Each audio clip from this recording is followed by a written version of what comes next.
So good morning guys. तो चलिए start करते हैं आज के यानी कि 30 सितंबर के इंपॉर्टेंट करंट अफेयर्स को। देखिए पहला प्रश्न क्या है। अभी हाल ही में जापान के नए प्रधानमंत्री कौन बन गए हैं? तो आंसर होगा फूमियो किशिदा। जापान के विदेश मंत्री हैं ये फूमियो किशिदा, जो अब बनेंगे जापान के अगले प्रधानमंत्री। और ये किनका स्थान लेंगे? योशिहिदे सुगा की जगह लेंगे, जो पिछले साल ही शिंजो अबे की जगह नए प्रधानमंत्री बने थे। कुछ दिन पहले हम लोगों ने पढ़ा था जापान के प्रधानमंत्री योशिहिदे सुगा ने इस्तीफा दे दिया था। तो अब आपको याद रखना है जापान के नए प्रधानमंत्री कौन हो गए? Fumio Kishida. अब देखिए इन लोगों को भी चैन नहीं है, एक नाम याद होता है उससे पहले ये नाम बदल देते हैं। तो अब आपको नया नाम याद रखना है फूमियो किशिदा। किशिदा से नाम याद रख लो आप। बाकी बात जापान की है तो ये रहा मैप में जापान। कैपिटल इसकी टोक्यो है, करेंसी इसकी येन है। और अगर आपसे पूछा जाए कि 2021 में किस देश के प्रधानमंत्री को पद्म विभूषण के लिए चुना गया था, तो जापान के पूर्व प्रधानमंत्री शिंजो अबे को। जापान की संसद को डाइट कहते हैं और सूर्योदय का देश यानी कि लैंड ऑफ राइजिंग सन के नाम से भी जापान को ही जाना जाता है। अबे आपको याद होगा गिनीज वर्ल्ड रिकॉर्ड्स ने दो जापानी बहनों को 107 वर्ष जिनकी उम्र है उनको दुनिया की सबसे उम्रदराज जीवित समान जुड़वा बहनों के रूप में प्रमाणित किया था। और सुडोकू पहेली के निर्माता थे माकी काजी, इनका निधन हो गया, ये भी जापान से थे।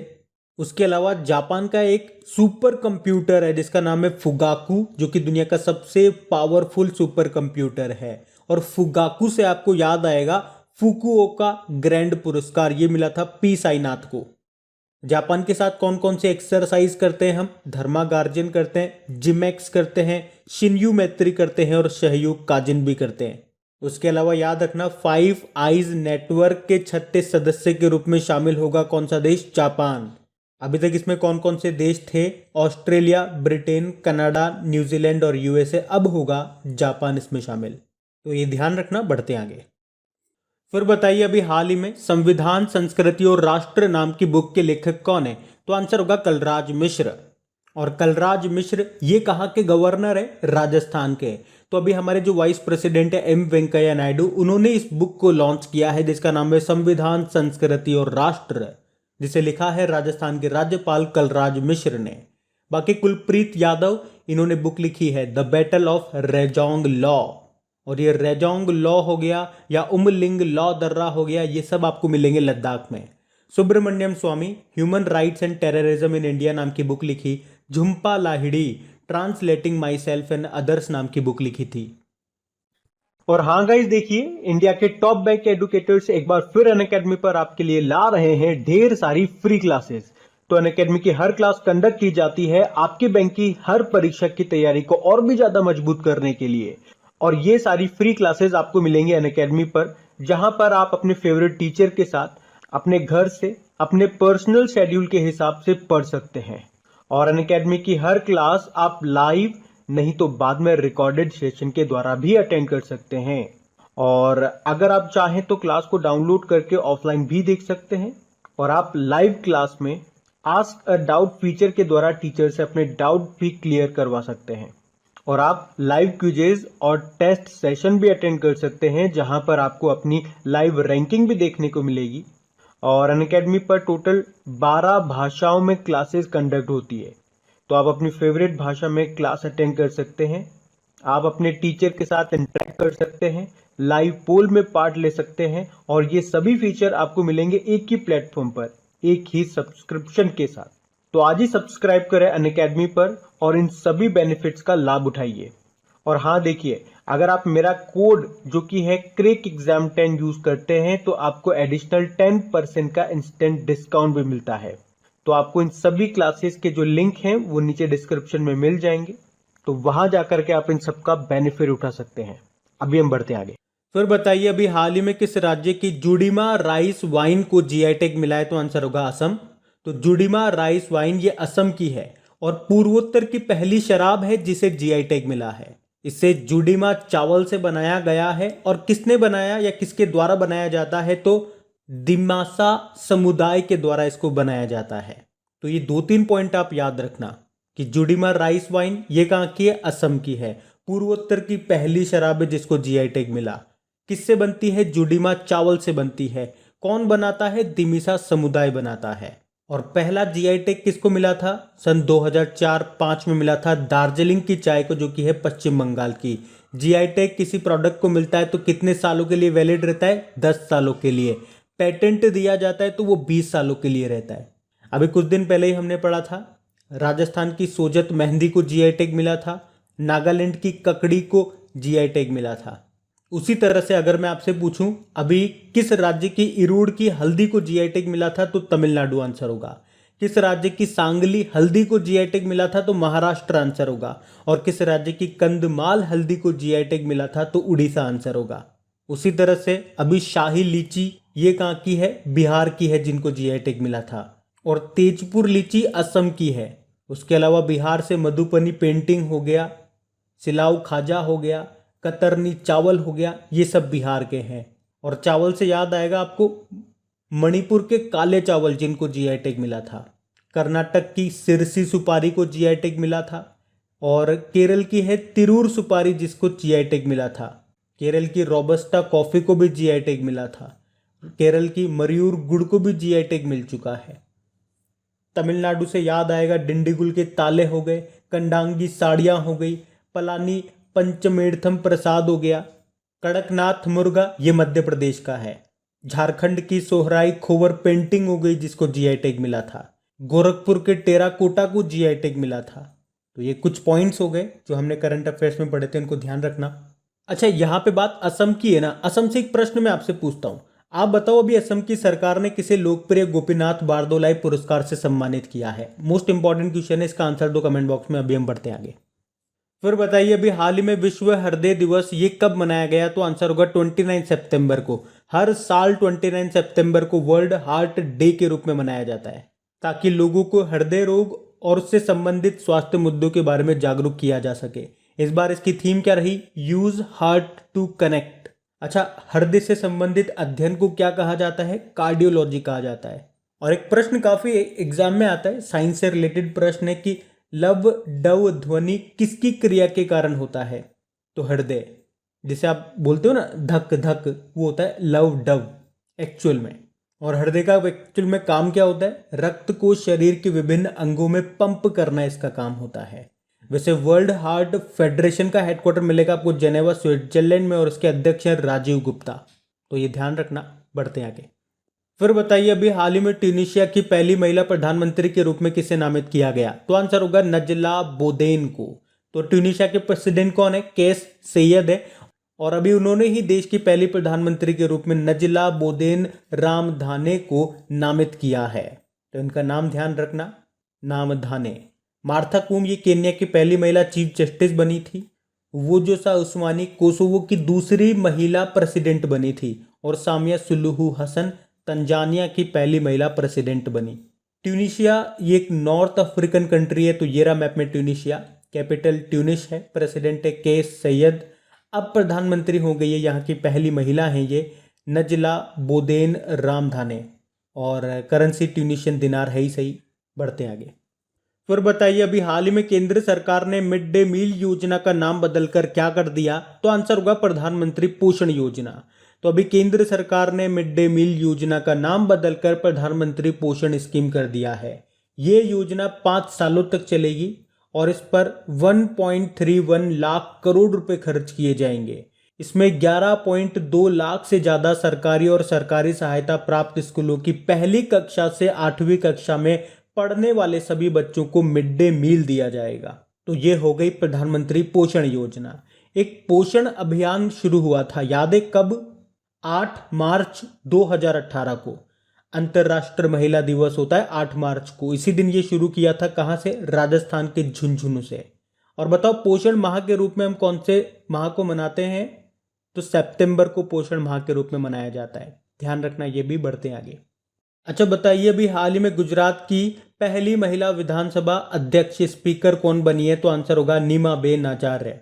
तो भाजपा की वरिष्ठ विधायक हैं ये नीमाबेन आचार्य। इनको गुजरात विधानसभा की पहली महिला अध्यक्ष यानी कि स्पीकर नियुक्त किया गया है। तो ये मोस्ट इंपॉर्टेंट क्वेश्चन है कि गुजरात की पहली महिला विधानसभा स्पीकर कौन बनी है? नीमाबेन आचार्य बनी है। बाकी भाविनाबेन पटेल के बारे में आप जानते हो, टोक्यो पैरालंपिक में सिल्वर मेडल जीता था इन्होंने। टेबल टेनिस प्लेयर है ये। अजंता नियोग असम की पहली महिला वित्त मंत्री बनी और Dhriti Banerjee zoological survey of India की पहली महिला निदेशक बनी थी। अभी बॉर्डर रोड ऑर्गेनाइजेशन की पहली महिला अधिकारी कौन बनी थी? आईना राणा बनी थी। चलो बताओ, भारत की पहली महिला राज्यपाल कौन थी? सरोजिनी नायडू थी। ये उत्तर प्रदेश में बनी थी और इन्हीं के जन्मदिन को यानी कि 13 फरवरी को राष्ट्रीय महिला दिवस के रूप में मनाया जाता है। बाकी भारत की पहली महिला मुख्यमंत्री ये सुचिता कृपलानी थी, ये भी उत्तर प्रदेश की थी। अच्छा बताओ, लोकसभा की पहली महिला स्पीकर कौन थी? मीरा कुमार। और लोकसभा की पहली महिला महासचिव कौन थी? स्नेहलता श्रीवास्तव थी। वर्तमान में कौन है? उत्पल सिंह है। और हाईकोर्ट की पहली महिला न्यायाधीश यानी कि जज के बारे में पूछेंगे तो अन्ना चांडी थी, केरल से। और हाईकोर्ट की पहली महिला मुख्य न्यायाधीश चीफ जस्टिस कौन थी? लीला सेठ थी, ये हिमाचल प्रदेश में थी। और सुप्रीम कोर्ट की पहली महिला न्यायाधीश जज कौन रही? फातिमा बीवी रही। अभी तक सुप्रीम कोर्ट में कोई भी महिला चीफ जस्टिस नहीं रही हैं, लेकिन अभी हम लोगों ने एक प्रश्न पढ़ा था कुछ दिन पहले ही कि यहाँ पे पहली महिला चीफ जस्टिस बन सकती हैं। चलो उनका नाम आप ही कमेंट बॉक्स में टाइप करके बताइए कि उनका नाम क्या होगा। तो ये नाम भी याद रखना, बढ़ते आगे। अच्छा फिर बताइए, अभी हाल ही में बुनकर सेवा और डिजाइन संसाधन केंद्र ये कहाँ पे स्थापित करने की घोषणा की गई है? तो आंसर होगा कुल्लू, हिमाचल प्रदेश में। अच्छा, हमारे कपड़ा मंत्री कौन है? पीयूष गोयल है। इनके पास वाणिज्य और उद्योग मंत्रालय भी है। और अभी इन्होंने ही कहा है कि हिमाचल प्रदेश के कुल्लू में एक बुनकर सेवा और डिजाइन संसाधन केंद्र स्थापित किया जाएगा ताकि अंतर्राष्ट्रीय बाजार में निर्यात के लिए हस्तशिल्प उत्पादों को एक बेहतर मंच प्रदान किया जा सके। अच्छा, बुनकरों से 2-3 इंपॉर्टेंट प्रश्न मैं आपको बताता हूँ। 2 तो करंट अफेयर्स के प्रश्न है। चलो पहले आप बताओ, बुनकरों के लिए अभी किस राज्य ने नेकरा सम्मान योजना शुरू की थी? तो आंसर होगा कर्नाटक ने। और बुनकरों के लिए ही कार खंडर योजना भी शुरू की थी, किसने? जम्मू कश्मीर ने। चलो बताओ, बुनकरों का शहर सिटी ऑफ वीवर्स किसे कहा जाता है? हरियाणा के पानीपत को कहा जाता है, कई बार बता चुका हूं मैं आपको। और अब बुनकर सेवा और डिजाइन संसाधन केंद्र ये स्थापित किया जाएगा कहाँ पे? हिमाचल प्रदेश के कुल्लू में। बात हिमाचल प्रदेश की है तो ये रहा मैप में एचपी। देखो, हिमाचल प्रदेश की 2 कैपिटल है। शिमला इसकी समर कैपिटल है, धर्मशाला इसकी विंटर कैपिटल है। मुख्यमंत्री हैं जयराम ठाकुर, नए गवर्नर बन गए राजेंद्र विश्वनाथ अरलेकर। अभी आपको याद होगा, दुनिया का सबसे ऊंचा इलेक्ट्रिक व्हीकल चार्जिंग स्टेशन का उद्घाटन किया गया था हिमाचल प्रदेश के काजा में। और 100% वयस्क आबादी का टीकाकरण करने वाला पहला राज्य बना था हिमाचल प्रदेश। ई कैबिनेट प्रणाली लागू करने वाला देश का पहला राज्य बना था हिमाचल प्रदेश। और देश में पहली बार मोंग फ्रूट की खेती कहाँ पे शुरू की गई? हिमाचल प्रदेश के कुल्लू में। उसी तरह से भारत में पहली बार हींग की खेती की गई हिमाचल प्रदेश के लाहौल घाटी में। और इस साल भारत और यूएसए के बीच में जो वज्र प्रहार नाम की एक्सरसाइज हुई थी वो हिमाचल प्रदेश में ही हुई थी। अभी हिमाचल प्रदेश सरकार ने ही आयुष घर द्वार नाम से एक कार्यक्रम शुरू किया था। चलो बताओ, देश का पहला स्की पार्क बनेगा कहाँ पे? हिमाचल प्रदेश के शिमला में। उसके अलावा 100% घरों में एलपीजी कनेक्शन वाला पहला राज्य बना था हिमाचल प्रदेश। देखो, रोहतांग टनल ये आपको मिलेगी हिमाचल प्रदेश में, जिसका नाम बदल करके अटल जी के नाम पे रखा गया था। इसकी लंबाई है 9.02 किलोमीटर। और हिमाचल प्रदेश ने ही वरिष्ठ नागरिकों के लिए पंचवटी योजना भी शुरू की थी, तो ये भी ध्यान रखना, बढ़ते हैं आगे।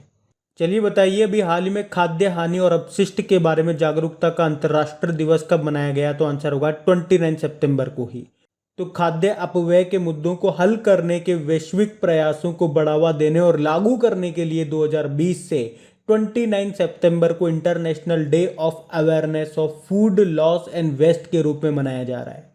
और इस बार की थीम क्या रही? Stop food loss and waste for the people for the planet. अच्छा, फूड की बात है ना, तो आपको 2-3 चीजें याद आनी चाहिए इससे रिलेट करके। जैसे कि वर्ल्ड फूड डे कब मनाते हैं? 16 अक्टूबर को। नेशनल फूड डे कब मनाते हैं? 24 अक्टूबर को। एक वर्ल्ड फूड सेफ्टी डे भी होता है, वो होता है 7 जून को। और फूड से ही याद आएगा, विश्व खाद्य पुरस्कार 2021 के लिए चुना गया शकुंतला थिल्स्टेड को, तो ये भी याद आना चाहिए। बढ़ते आगे। फिर बताइए, अभी हाल ही में किसे अंतरराष्ट्रीय परमाणु ऊर्जा एजेंसी के लिए बाहरी लेखा परीक्षक के रूप में चुना गया है? तो आंसर होगा गिरीश चंद्र मुर्मू को। एक्चुअली में अभी भारत को इंटरनेशनल एटॉमिक एनर्जी एजेंसी के लिए बाहरी लेखा परीक्षक के रूप में चुना गया है। ये जो है एक प्रतिष्ठित संस्थान है जो कि परमाणु ऊर्जा न्यूक्लियर एनर्जी के शांतिपूर्ण उपयोग को बढ़ावा देता है। तो अभी 2022 से लेके 2027 तक 6 साल के लिए भारत को चुना गया है। और इसके लिए भारत के कंट्रोलर एंड ऑडिटर जनरल जो हैं गिरीश चंद्र मुर्मू, उनको इंटरनेशनल एटॉमिक एनर्जी एजेंसी और विदेश मंत्रालय के बाहरी लेखा परीक्षक के रूप में चुना गया। देखो ये भी याद रखना कि इंटरनेशनल एटॉमिक एनर्जी एजेंसी का हेडक्वार्टर कहाँ पे, ये भी पूछा जा सकता है, वियना ऑस्ट्रिया में। और वैसे गिरीश चंद्र मुर्मू से आपको याद आता होगा, इनको एक तो 2020 में और फिर से 2021 के लिए यूनाइटेड नेशन के बाह्य लेखा परीक्षकों की समिति के अध्यक्ष के रूप में चुना गया था। ये जम्मू कश्मीर के पहले लेफ्टिनेंट गवर्नर भी रह चुके हैं। गिरीश चंद्र मुर्मू नाम है इनका। बाकी गुरबीर पाल सिंह अभी एनसीसी के नए डायरेक्टर जनरल बने। वी चौधरी भारतीय वायुसेना के नए प्रमुख बने और अवीक सरकार प्रेस ट्रस्ट ऑफ इंडिया के अध्यक्ष बने। ये याद रखना, ये भी बढ़ते हैं आगे। अच्छा बताइए, अभी हाल ही में विदेश व्यापार नीति 2015 से 20 का कब तक विस्तार कर दिया गया है? तो आंसर होगा 31 मार्च 2022। तो विदेश व्यापार नीति ये किस मंत्रालय की है? वाणिज्य मंत्रालय, जिसकी मंत्री कौन है? पीयूष गोयल। एक्चुअली में इस नीति को लागू किया गया था 1 अप्रैल 2015 में। और कब तक के लिए? 2020 तक के लिए। फिर इसे 1 साल के लिए बढ़ा दिया गया, यानी कि 1 अप्रैल 2021 तक के लिए। लेकिन फिर इसे 6 महीने के लिए और बढ़ाया गया था, यानी कि इसका टाइम पीरियड फिर हो गया 30 सितंबर 2021। लेकिन फिर से इसे अभी 6 महीने के लिए और बढ़ा दिया गया। तो अब ये कब तक रहेगी? 31 मार्च 2022 तक रहेगी। और इस नीति का उद्देश्य क्या है? व्यापार को प्रोत्साहित करना। कौन सा व्यापार? विदेशी व्यापार। और इसके लिए निर्यात को बढ़ाना पड़ेगा, इससे रोजगार बढ़ेगा। तो ये आप ध्यान रखना। अगर मैं आपसे पूछूं कि मिशन निर्यातक बनो ये किस राज्य ने शुरू किया था? उद्देश्य था निर्यात को बढ़ावा देना। तो आंसर होगा राजस्थान। और बताओ, घरेलू उत्पादन को बढ़ाने के लिए कौन सी योजना है? Make in India. ये शुरू हुई थी 25 सितंबर 2014 को।